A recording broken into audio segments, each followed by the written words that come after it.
tiba, saudaraku, kita akan membaca firman Tuhan. Sebelumnya mari kita berdoa. Bapa, terima kasih, kami mengucap syukur kepada-Mu Tuhan. Kami telah memuji dan menyembah-Mu ya Tuhan. Kami nikmati kasih dan kebaikan-Mu lewat persekutuan kami. Dan sekarang kami akan membaca firman-Mu ya Tuhan. Berbicara bagi kami. Kami buka hati kami pada saat ini untuk kebenaran firman-Mu. Biar hati kami tetap terbuka kepada Tuhan, sehingga hidup kami semakin diubahkan. Dalam nama Tuhan Yesus kami terima kebenaran firman-Mu yang akan membebaskan kami, yang akan menyempurnakan hidup kami, sehingga hidup kami semakin berkenan di hati Bapa. Dalam nama Tuhan Yesus kami mengucap syukur dan kami sambut firman Tuhan. Haleluya. Amin. Saudaraku, kita akan membaca firman Tuhan pada saat ini. Mari kita siapkan Alkitab kita dari Yohanes pasal 7 ayat 25 sampai 52. Seperti biasanya saya bacakan ayat yang pertama yaitu ayat 25, saudaraku, 26 saudara kita bergantian. Saya akan memulainya. Yang pertama, pertentangan tentang asal Yesus. Beberapa orang Yerusalem berkata, bukankah dia ini yang mereka mau bunuh? Dan lihatlah, dia berbicara dengan leluasa dan mereka tidak mengatakan apa-apa kepadanya. Mungkinkah pimpinan kita itu benar-benar sudah tahu bahwa dia adalah Kristus? Tetapi tentang orang ini kita tahu dari mana asalnya. Tetapi bila mana Kristus datang, tidak ada seorang pun yang tahu dari mana asalnya. Waktu Yesus mengajar di Bait Allah, ia berseru, memang aku kamu kenal dan kamu tahu dari mana asalku. Namun aku datang bukan atas kehendakku sendiri, tapi aku diutus oleh Dia yang benar yang tidak kamu kenal. Aku kenal Dia, sebab aku datang dari Dia, dan Dia yang mengutus aku. Mereka berusaha menangkap Dia, tetapi tidak ada seorang pun yang menyentuh Dia, sebab saatnya belum tiba. Tetapi di antara orang banyak itu ada banyak yang percaya kepadanya, dan mereka berkata, apabila Kristus datang, mungkinkah Ia akan mengadakan lebih banyak mukjizat daripada yang telah diadakan oleh Dia ini? Orang-orang Farisi mendengar orang banyak membisikkan hal itu mengenai Dia, dan karena itu imam-imam kepala dan orang-orang Farisi menyuruh penjaga-penjaga Bait Allah untuk menangkapnya. Maka kata Yesus, tinggal sedikit waktu saja aku ada bersama kamu, dan sesudah itu aku akan pergi kepada Dia yang telah mengutus aku. Kamu akan mencari aku, tetapi tidak akan bertemu dengan aku, sebab kamu tidak dapat datang ke tempat di mana aku berada. Orang-orang Yahudi itu berkata seorang kepada yang lain, kemanakah Ia akan pergi, sehingga kita tidak dapat bertemu dengan Dia? Adakah maksudnya untuk pergi kepada mereka yang tinggal di perantauan di antara orang Yahudi untuk mengajar orang Yahudi? Apakah maksud perkataan yang diucapkan ini? Kamu akan mencari aku, tetapi kamu tidak akan bertemu dengan aku, dan kamu tidak dapat datang ke tempat di mana aku berada. Air sumber hidup. Dan pada hari terakhir, yaitu pada puncak perayaan itu, Yesus berdiri dan berseru, barang siapa haus, baiklah dia datang kepadaku dan minum. Barang siapa percaya kepadaku, seperti yang dikatakan oleh kitab suci, dari dalam hatinya akan mengalir aliran-aliran air hidup. Yang dimaksudkan ialah roh yang akan diterima oleh mereka yang percaya kepadanya. Sebab roh itu belum datang, karena Yesus belum dimuliakan. Beberapa orang di antara orang banyak yang mendengar perkataan-perkataan itu berkata, dia ini benar-benar nabi yang akan datang. Yang lain berkata, ia ini Mesias. Tetapi yang lain lagi berkata, bukan Mesias, tidak datang dari Galilea. Karena kitab suci mengatakan bahwa Mesias berasal dari keturunan Daud dan dari kampung Bethlehem, tempat Daud tinggal. Maka timbullah pertentangan di antara orang banyak karena Dia. Beberapa orang di antara mereka mau menangkap Dia, tetapi tidak ada seorang pun yang berani menyentuhnya. Yesus dibela oleh Nikodemus. Maka penjaga-penjaga itu pergi kepada imam-imam kepala dan orang-orang Farisi yang berkata kepada mereka, mengapa kamu tidak membawanya? Jawab penjaga-penjaga itu, belum pernah seorang manusia berkata seperti orang itu. Jawab orang Farisi itu kepada mereka, adakah kamu juga disesatkan? Adakah seorang di antara pemimpin-pemimpin yang percaya kepadanya, atau seorang di antara orang Tetapi orang banyak ini yang tidak mengenal hukum Taurat, terkutuklah mereka. Nikodemus, seorang dari mereka yang dahulu telah datang kepadanya, berkata kepada mereka, apakah hukum Taurat kita menghukum seseorang sebelum ia didengar dan sebelum orang mengetahui apa yang telah dibuatnya bersama-sama? Jawab mereka, apakah engkau juga orang Galilea? Selidikilah kitab suci dan engkau akan tahu bahwa tidak ada nabi yang akan datang dari Galilea. Haleluya, puji Tuhan. Bapak Ibu Saudara yang kekasih dalam nama Yesus, kita sudah membaca firman Tuhan ini. Bagaimana dikatakan di sini, yang perikop yang pertama adalah pertentangan tentang Yesus. Ada orang-orang saudara kekasih yang tidak percaya Yesus atau yang tidak menerima Yesus. Saudaraku, kemarin kita sudah mendengar firman Tuhan ketika Yesus menyampaikan kebenaran. Saudara kekasih, ada orang yang menerima, ada banyak orang yang tidak menerima. Bahkan dari antara murid-murid Yesus ada, bukan saja ada, banyak yang mengundurkan diri. Kenapa? Karena Tuhan Yesus mengatakan kebenaran. Bukan semua orang, saudaraku, langsung mau menerima kebenaran. Itu sebabnya saya katakan, kalaupun saudara bersaksi atau menyampaikan kebenaran, kalau mungkin ada orang lain yang tidak menerimanya, yang tidak dapat menerimanya, jangan tawar hati, jangan kecewa, jangan kecut. Saudara kekasih, jangan mundur, saudaraku, karena Yesus sendiri, saudaraku, tidak semua orang bisa menerimanya, tidak semua orang mau menerimanya. Tetapi saudara kekasih, Yesus itu adalah kebenaran. Dikatakan di sini ayat yang 38, saudara kekasih, seperti yang dikatakan oleh kitab suci 38, ya, saya bacakan sekali lagi kepada kita semuanya. Barang siapa percaya kepadaku seperti yang dikatakan kitab suci, dari dalam hatinya akan mengalir aliran-aliran air hidup. Seperti, sekali lagi, seperti yang dikatakan oleh kitab suci. Kitab suci, Yesus menunjuk kepada Alkitab, saudaraku, ya, karena itulah firman Bapaknya. Kitab suci itu adalah kebenaran. Firman Tuhan berkata dalam Yohanes 1, saudara kekasih, pada mulanya adalah firman. Firman itu bersama-sama dengan Allah, dan firman itu adalah Allah. Jadi kitab suci itu, Alkitab yang tertulis itu adalah Allah. Dan Yesus sendiri berkata, akulah kebenaran. Alkitab ini adalah tulisan, saudara kekasih, yang diilhamkan oleh Roh Allah, hidup dan berkuasa mengubah kehidupan kita. Dan Alkitab ini, kitab suci ini adalah kebenaran. Dikatakan di sini, saudara kekasih, Yesus menunjuk kepada Alkitab karena itulah firman Bapaknya, dan dengan demikian merupakan kekuasaan tertinggi untuk kehidupan dan ajarannya. Alkitab juga adalah kekuasaan yang tertinggi bagi orang Kristen, saudara kekasih, karena Allah sendiri yang berhak, saudara kekasih, untuk menentukan standar-standar kelakuan kita. Bukan kita yang menentukan, saudara, tapi Allah yang menentukan standar seperti apa kita hidup, standar seperti apa kita bisa masuk surga untuk mengikuti kehendak Tuhan. Alkitab diilhamkan oleh Allah, saudaraku.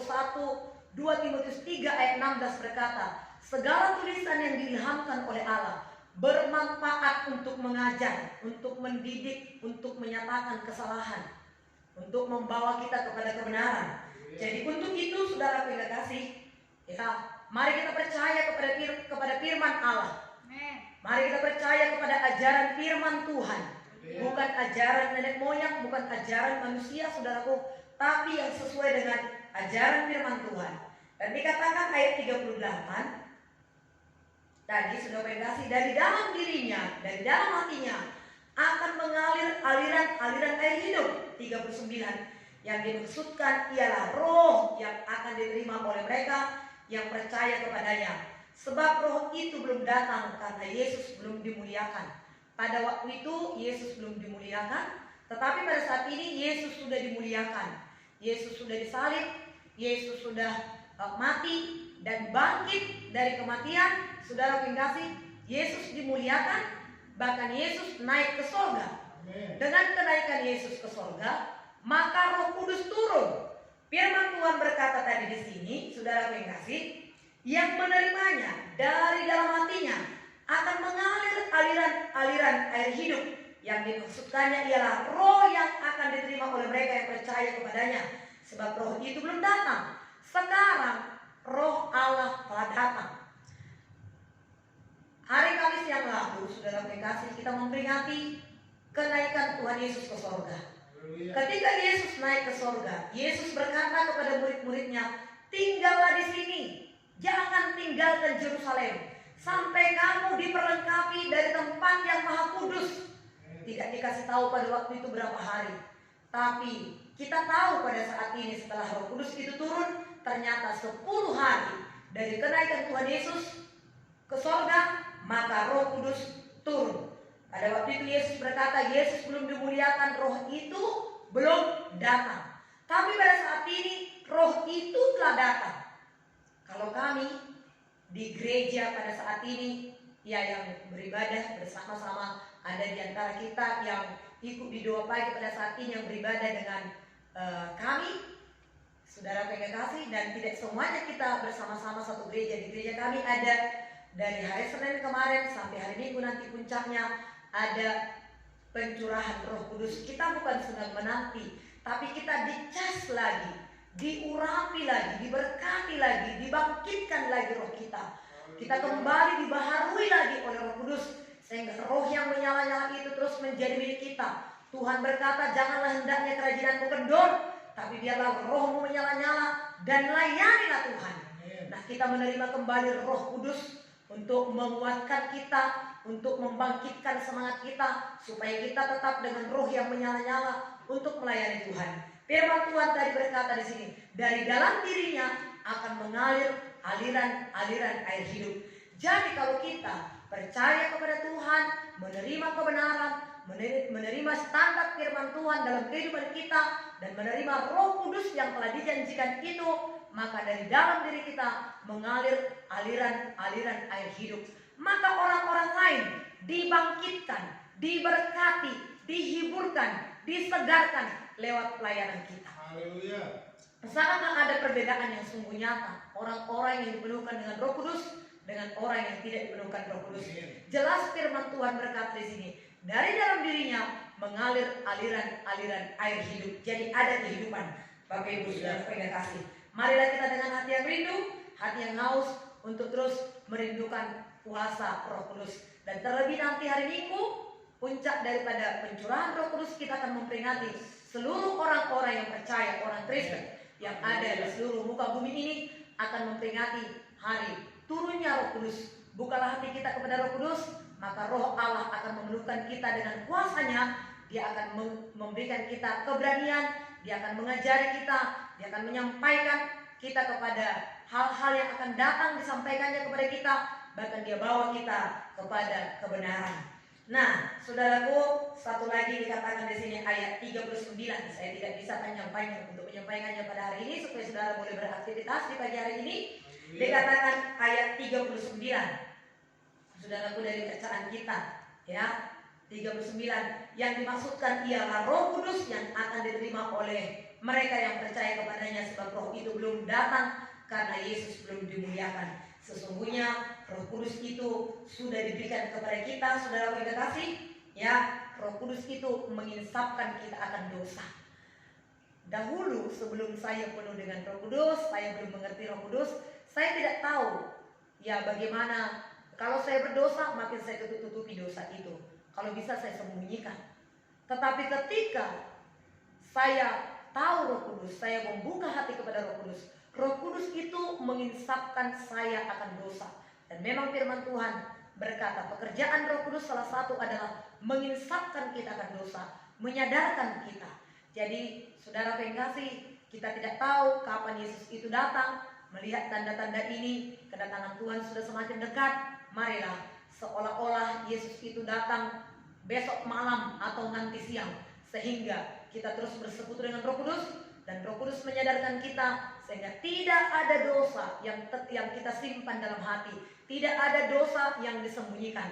Firman Tuhan berkata, saudara yang kasih, siapa yang mengakui dosanya, dia akan disayang. Saudara yang kasih, Tuhan mengampuni kita apabila kita mengakui dosa kita. Nah, saudaraku, dari firman Tuhan ini kita, saudara yang kasih, semakin cinta kepada Tuhan. Kalau ada orang-orang yang tidak menerima Tuhan, membenci Tuhan, saudaraku, tetapi ternyata dikatakan di sini ada juga orang banyak yang percaya kepada Tuhan, banyak yang tidak percaya, tapi banyak juga yang percaya. Mari saya dan saudara adalah merupakan orang-orang yang percaya, yang mempercayakan hidupnya kepada Tuhan, dan yang mempercayakan berita firman Tuhan yang kita terima ini kepada orang-orang lain lagi, supaya orang-orang lain diselamatkan, datang kepada Tuhan, sehingga mereka mengalami kehidupan, mengalami keselamatan, mengalami kesembuhan, mengalami perubahan di dalam Tuhan. Nah, ini firman Tuhan di pagi hari ini, saudaraku. Kiranya firman Tuhan ini memberkati kita, meneguhkan dan menguatkan kita semuanya. Mari kita berdoa kepada Tuhan. Terima kasih Tuhan buat kebenaran firman-Mu yang sudah memberkati kami pagi hari ini. Terpujilah Tuhan Allah yang setia. Diberkatilah Engkau, ditinggikanlah nama-Mu ya Tuhan. Besar kasih-Mu bagi kami, melimpah kuasa-Mu bagi kami ya Tuhan. Terima kasih, ajaiblah Engkau ya Tuhan. Kita mengangkat pujian buat Tuhan. Roh-Mu yang hidup, penuhiku. Haleluya. Biarkan Roh Kudus bekerja dalam kehidupan kita untuk membawa kita ke dalam seluruh kebenaran, dan aliran-aliran air hidup itu mengalir dalam hati kita untuk memberkati sebanyak mungkin orang. Haleluya. Roh yang hidup penuhiku. Roh yang hidup penuhiku, mengalir dalamku. Jiwaku tenang, jiwaku tenang bersamamu.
ada damai dan sejahtera, ada sukacita yang melimpah-limpah dalam kehidupan kami.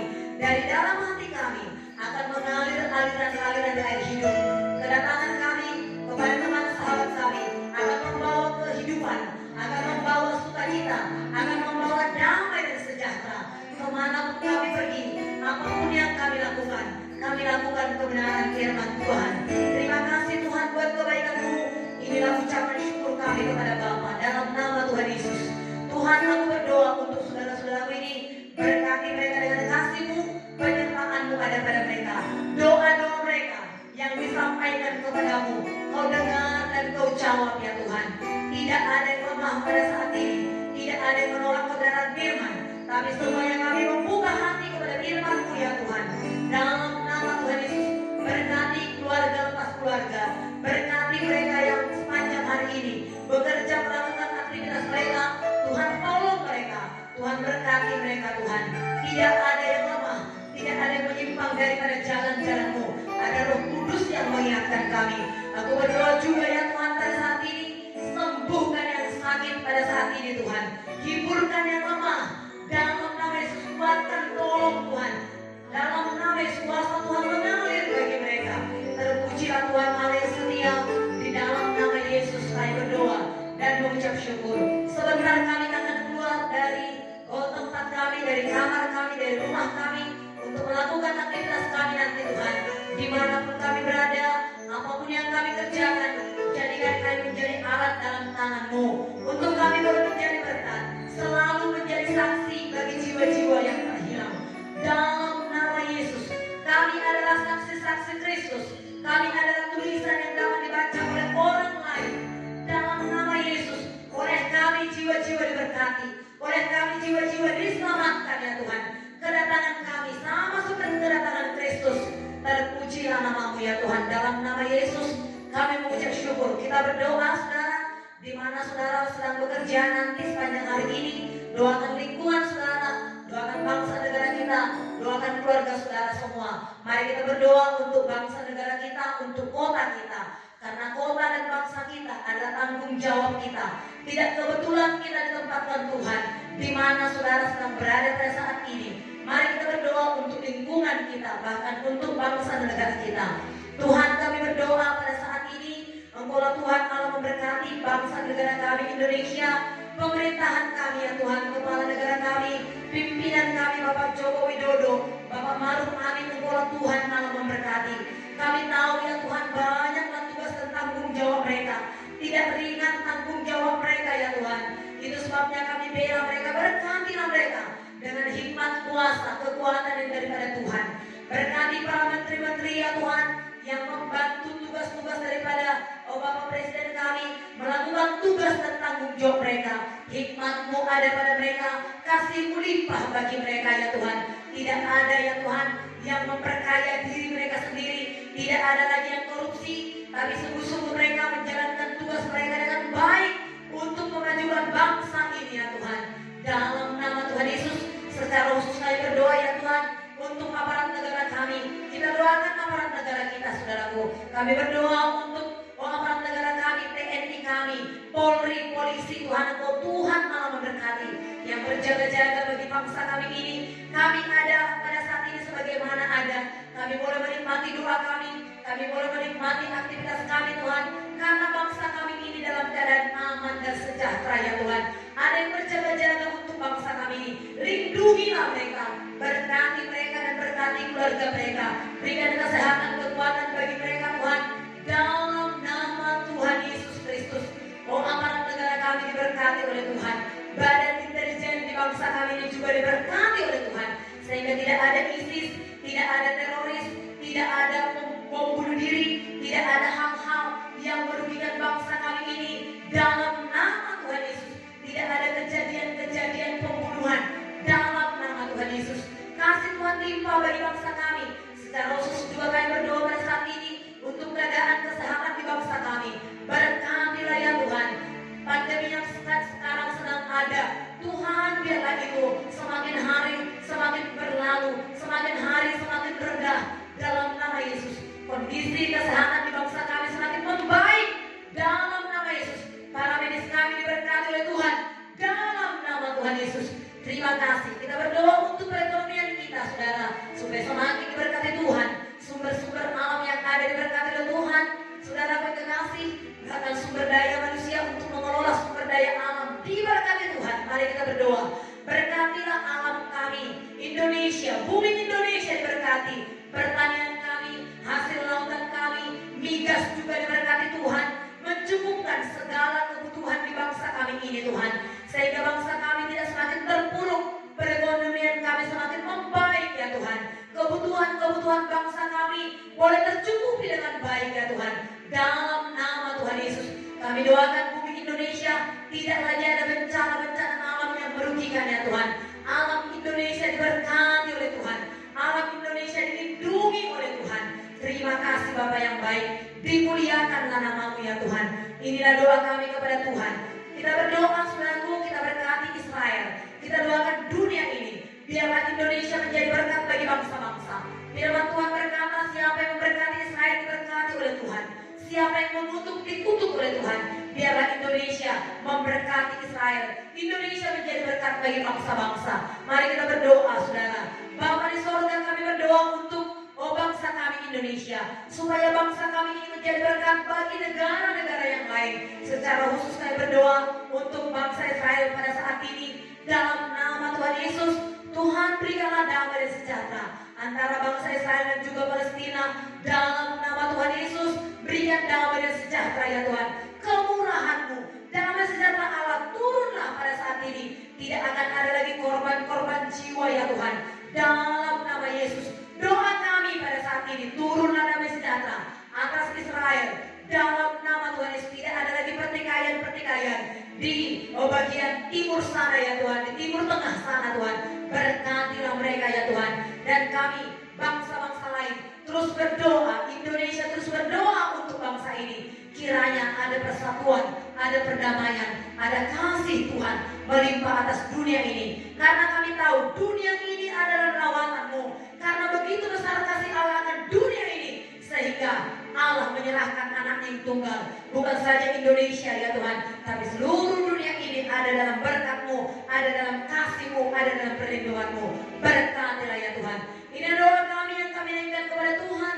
Di dalam nama Tuhan Yesus kami mengucap syukur dan berdoa. Mari saudara yang kasih, kita akan akhiri doa kita pada saat ini. Mari kita mengucap syukur kepada Tuhan.